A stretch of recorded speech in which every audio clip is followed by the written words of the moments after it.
Welcome to a special episode of the Bagfather podcast. Today we are doing something a little different. Normally we're the ones welcoming our guests, but this time it's our guest welcoming us. We are recording live from the iconic Willis Towers at United Airlines Global Headquarters. And I have to start by saying a big thank you to United for their incredible hospitality. Now, if you're familiar with the Bagfather, you know that we are all about innovation and forward thinking. And I can't think of a better airline to embody those qualities than United Airlines. In my view, United is not just another airline, it's probably the most innovative and progressive in the industry. Their leadership has a bold vision, and executing on that vision is no small feat. We are talking about thousands of new aircraft orders, a rapidly growing fleet, and yes, even the potential return of the supersonic travel. That's a true pioneering spirit. So buckle up, because today we are diving deep into how United is shaping the future of aviation and what the impact of this is on the ground. We are talking with Kaveh Dabiran, Managing Director, Planning and Development, Corporate Real Estate at United.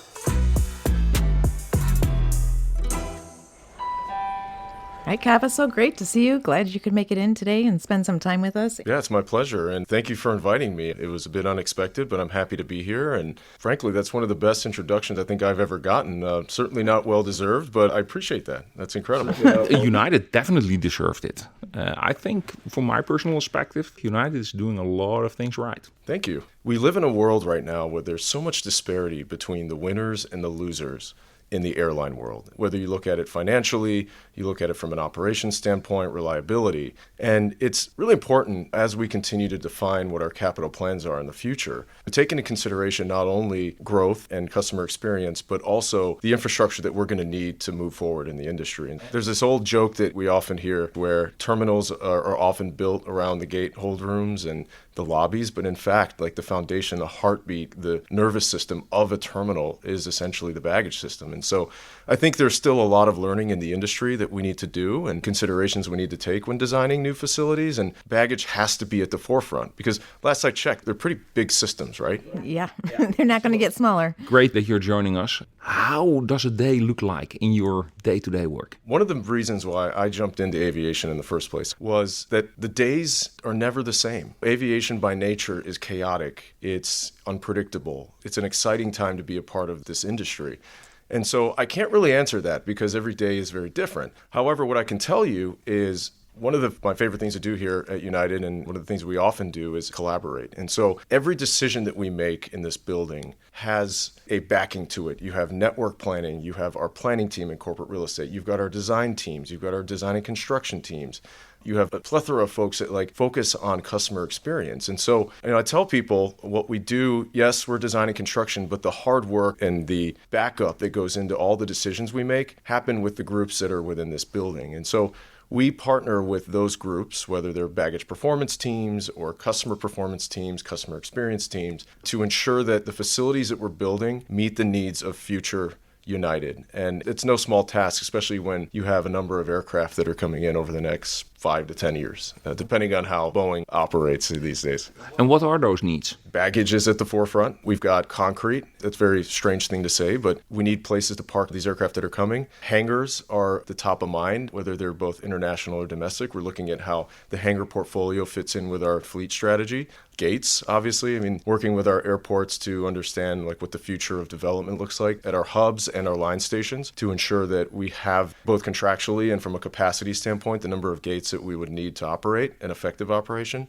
Clubs being another piece to that. We have to think about the customer and the experience they have when they enter through those doors. So with all of that comes innovation and comes outside the box thinking. Not always has a design and construction team been focused on the planning front and the future. And I think United, we're doing a really good job of bringing in the expertise and creative folks such as yourself to help us through that journey. I know you have folks who are dedicated to innovation to find those new products that might make it to the next iteration at an airport, but can you talk at all about taken an innovation that's been proved in a proof of concept and how you're incorporating that into future builds? We actually have a team going overseas in the next few weeks to go look at operations abroad. From my perspective, that's the best way to fully understand how something is testing out and piloting.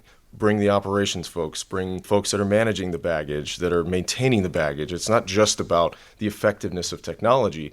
It's the longevity and the reliability and the resiliency of that technology. And so from our perspective, the best way to suss out whether or not this is something that we'd be interested in is to expose ourselves to it in places that have already been piloted. The other piece is that innovation in baggage, from my perspective, and this is my opinion only, not United's, comes in the form of new, larger baggage projects. So there's a lot of reliability issues that we are dealing with on a day-to-day basis that take priority, right? The operation needs to be sustainable. However, we need to capitalize on these opportunities, whether they're airport-led baggage projects, United-led projects. That's really where I think the crux of the innovative side can come in. And if you pass up innovation today, you're waiting another 20 years or more to utilize innovation in systems. That's the life of a baggage system is usually about 20 years. So if you bypass that today, you're stuck with that for a pretty long time. That's a really good point. We have this joke around here that we tie to the future or of the future to all of the investments that we're looking at making in the future. So you think about gate of the future, think about, like curbside of the future. And it's funny because by the time we develop it and we're ready to release it, there's a new technology, there's a new innovation. So we not to say we dropped that, but you have folks that have left United and came back, and they're like, oh, we're still working on Gate of the Future. And in my mind, it's always evolving. And I think that there's no difference between lobbies and baggage in that regard. Like the technologies are evolving, that we're piloting more and more of that technology in our everyday lives at the airport. And I think we just have to be open to it not being a static deliverable and building out our spaces, providing the appropriate right-of-ways so that we have the flexibility to be able to turnkey those investments and not have to do what I just described, a wholesale, upending of the baggage system, for example, or the lobby or whatnot. So that's something that we're keeping in mind, is building that flexibility alongside our airport partners so that we're not stuck in a corner and we can multi-purpose and repurpose those spaces to something that, frankly, we don't even know is coming down the pipeline in the future. I know you're responsible for a couple of airports here in the US. Are there some specific challenges that you're facing? Also from a perspective that you're not the only one operating on an airport. I'm glad you brought that up because there's something that's happening in the industry right now. I mentioned that there are winners and losers, and let's focus just on the financial side. Innovation's continuing on. Airlines are growing. However, at the end of the day, we are a business, right? And so the margins are all over the place. Whether you're low-cost airline A or United, you have to look at the ecosystem as a whole. And so cost pressures are mounting, and no one wants to talk about that. I appreciate the airport that wants to make the headlines and build the $6 billion terminal or reinvest in X, Y, and Z. I appreciate that because it's good for the community. It's good for leadership. It's good for the airlines oftentimes. But we're in a period right now where I think we need to be more mindful and work alongside the airports that we're managing and we're working with to ensure that the investments are the right investment and that they're the appropriate off-ramps. Because as you know, the industry is very unpredictable. And so from a challenge standpoint, I would say cost is something that we're thinking heavily on right now. Given the competitive nature, the competitive environment, we don't want to overbuild, but at the same time, United is aggressively growing and we didn't get where we are today without committing the resources and the energy and the dollars to get ahead. So I want to kind of caveat that with it's important to keep costs in mind, but at the same time, sometimes those are competing variables. And how would that work? Because you have a plan, you have something phenomenally thought of, worked with your peers at the airports and other airlines. Do you go to, I don't know what floor he is on, to Mike and his team and say, well, this is what I want to do? Honestly, what we're seeing more and more of in airports, the planning teams are becoming more robust. Historically, the master planning function has oftentimes lived in a consultant's folder. Mm-hmm. And the airport, they partner with them. They're an integral fabric of their organization.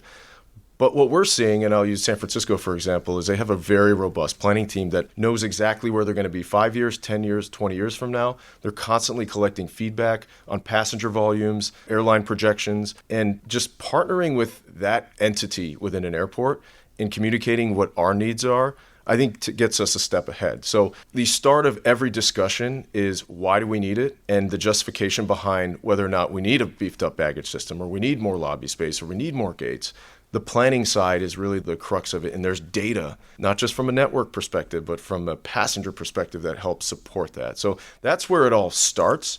I'm a designer and builder. That's by nature what we do. Our group is actually called Planning and Development, and we also have a planning and design arm. We get asked all the time, why planning twice? Well, there's overlap in those two. From the initial upfront conceptual planning and master planning, and the point where that transitions into the design work and the built environment, go hand in hand, and we do that with our airport partners. And how far ahead do you look? It's a good question. I think it depends on what we're looking at. If it's gates, if it's baggage, I mean, they all have their different runways. I would say we're looking probably in the 5 to 10 year mark. I always joke that the airline industry is one of the most volatile industries, and who knows where we're going to be in 2 years or 3 years. There may be another COVID. We may be the biggest carrier in the world, and we don't have to worry about it. There's a lot of things that could alter the future of aviation in general. So we're forward looking. I mean, if we've got 2030, 2040 schedules. We're looking way down the line, but it just depends on like what we're specifically targeting to get ahead. The technology also matters and the innovations that are out there. That's not a joke. That's a given. Huh? Yeah, absolutely. Yeah, we've discussed a little bit trying to bring in technology, but being flexible enough to allow for what the next iteration is. And how soon do you decide that you're implementing when you know future iterations are just going to get better and better? So I think that there's sometimes some hesitancy attached to that I'm just going to wait for the next best thing to come along instead of pulling the trigger today. Yeah, and then you'll end up waiting forever and not doing anything and falling behind. So there is a sweet spot. We need to just bite the bullet and move without having all the information. And that's where flexibility comes into play, like I mentioned earlier. Right, exactly. There are ways to tack on technology. There are ways to build so that when the next big thing comes, you've got enough electrical capacity, you've got enough space, you've got the right-of-ways for something that you may not even know is coming. That's a tough conversation to have because I just got done telling you how costs are paramount in the decisions that we make and airports make. So, to tell an airport CFO that you need to spend an extra $50 million for something that you may not know is coming down the pipeline, it's a really hard combo. You can't even really explain why what it is that's going to go there. Exactly. Now, we hear that a lot in all our conversations, all the way from government organizations to airlines to airports. It's always about budget, and we get that. But we are also looking at a very, very growing group of people who are actually capable to fly and will go flying, next generations. You're anticipating on that on multiple levels. And I think that has some requirements on the ground as well. Yeah, it's funny. I just spoke at a panel on the West Coast, and I talk about the disparity in margins, and I talk about winners and losers, but I don't want anyone to get the wrong impression. Things are looking good. To your point, we have travelers that are willing to fly, not just domestically, but the international market is blowing up. Over the Atlantic, we're one of the largest carriers. The Pacific is taking a little longer time to recover, but we're still strong there with new routes to Australia. It's incredible that this new renowned sense of travel that passengers are feeling. It's unlike anything I've ever seen. And I knew the recovery would be tough, but I think it's gone a lot better than me personally anticipated as we went through the depths of COVID. At least there were some wins from COVID. I mean, it really woke people up again to, I don't want to be stuck in one place. I want to be able to go out and see the world. And as soon as you tell me I can't, that's exactly when I want to start traveling and do it.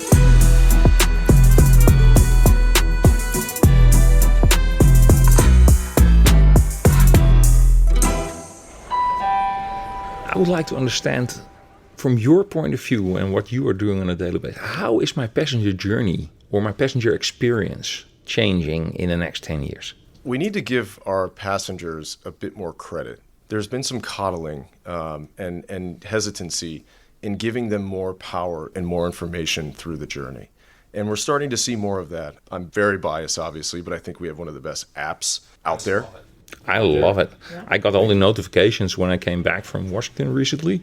Perfect. It's amazing. It's funny, this morning my parents are flying out to Nashville from here. They were visiting, and I was giving them updates like there's a maintenance issue. And my mom calls me. She said, hey, we know. I'm getting all the updates on the app. And it was just interesting to see. My parents are in their 70s and 80s, and they're responding well to it. And so there's always this hesitancy, like, hey, there's a generational gap, and not everyone has a phone, and that's true, and we accommodate for that. But personally, what I see is giving the customer more power, more information, more of a heads up, and letting them chart their path through the terminal unconstrained. And I think that's the future of aviation. Biometrics, obviously, are a big piece of that.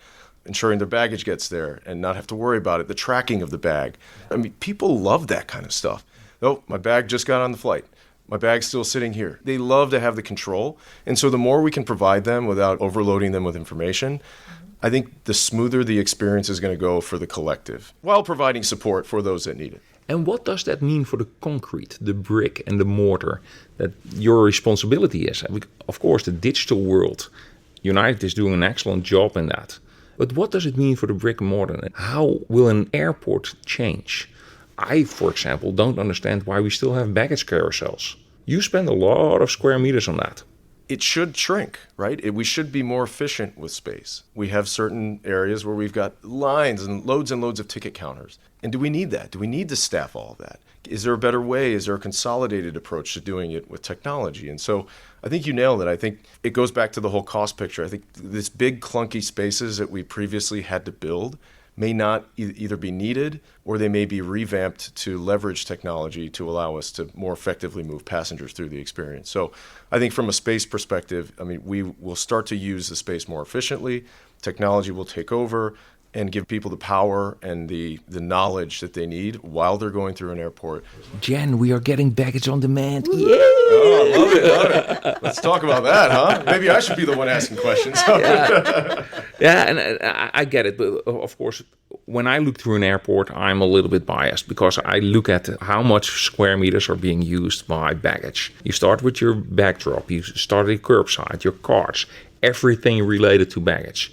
If you look at an average airport, at least 50% of all the square meters is being used for baggage-related problems. And that needs to change because we have technology coming that probably will reduce the number of square meters. And luckily, United sees that.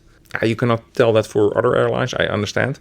But do airports understand? Because airport, they rent out square meters. That's their core business model. They understand the constraints that they have and the constraints that we have in order to provide a smooth operation. I will also say that airports, not all, but most, are space constrained on terminal and on campus. And so I think any opportunity we can offer up our airport partners to take back space so they can use it for more, call it revenue generating opportunities or clubs or whatever it may be, it will be filled. You know, I mentioned that there may be some reduction in space and reduction in lease, but airports are really good at making sure that all their spaces are utilized and they've got a good revenue stream coming in. So I'm not worried about that piece of it. We do have a lot of constraints within the airport environment, and I think that this is going to help alleviate some of those constraints. Give you a quick example. For a particular airport, we were operating in a new terminal, and I'd asked if there's any way we can build a connector. And the first answer I got was no, just a flat no. I'm like, well, there's always something we can do. But you go and look at the right-of-ways, and you look at the drive lanes, and you look at everything that's there. I mean, they'll find a solution, but there's just not a lot of space. And going back to what I said earlier, one of the best opportunities to innovate and be more efficient is the clean sheet of the space or clean sheet of a baggage system rather than keep tacking on lease space and belts. And there's a better way to do it. And so I think there are opportunities where we can be more efficient to be able to enable a lot of that to happen in a very, very space-constrained environment. I think we fall victim too often to just accepting what the process is today. So there's not enough thought about just reimagining how we check baggage and why is it that we have to walk up to a counter or a kiosk to accomplish that once we get to the airport. Why aren't we thinking about and trying to address it at earlier stages, whether that's in the garage, a convention center, a pickup from your home, making that a better leveraged system where you're carrying that across the entire journey, not just once they get onto the airport grounds. Yeah, I've always been a big fan of that concept, having rented cars and working through intermodal facilities and whatnot. It is a good opportunity. Obviously, the costs of running bag belts or running an operation from an OPEX side to get those bags at the terminal, there's some complexities there, but we're going to run out of space where passengers can check in, especially if you're an airline that's growing to the complexity and the size of United. And so I think at the end of the day, we will need there to be some creative ways of managing through that. even after we've maximized the system to be able to handle the volumes that we're expecting. Can you just talk a little bit more about reimagining how we're checking baggage and why is it that we're still doing it the same way all these years later? We've got to start thinking creatively about that. I think it's a really good question. Traditionally, obviously, the check-in happens at the counter, and I think there are opportunities where we could leverage rental car facilities, deliveries, and whatnot. It definitely takes the pressure away from what we're seeing at airports in a world where we know we're ultimately going to be space constrained. I mean, there are limits to what we can do. We have to be mindful of the operational costs of something like that, getting the bags over, the capital required if we're going to invest in belts and right-of-ways over to the terminal. But I think we have to start thinking more outside the box on how we get there. And so I do agree. I think it's something we certainly are thinking about. I just don't know if we found an elegant way of doing it just yet. Yeah. You're saying an elegant way. I would say you need those weighing scales for your bag fees. That's what I'm thinking. You should have asked Southwest. Take 2 bags for free. Talked a little bit about OPEX and what your response just was. And I'm surprised at how often CapEx and OPEX don't necessarily get the same time at the table to discuss, I'm not going to spend as much on my capital investment here. Nobody really understanding what that means for their operations down the line. So they're making a decision about today. Is there enough given to thinking about how that affects the line items for the next 20 years? Yeah, and I speak from experience. Our finance teams at United certainly weigh the two together because it's a really good point. Depending on who takes responsibility of these infrastructure investments, I mean, if it's the airport, it comes in the form of OPEX. If it's something that we're doing from a proprietary standpoint, we have to look at the CapEx. But I can assure you that the financial analysis and the rigor that goes into those decisions take both into consideration. And you nailed it. They are competing at times. And so just have to make sure we've taken the right assumptions in making decisions like that. I have a lot of other questions that will shift away a little bit from baggage, but I'm just curious. Yeah? Let's hear it.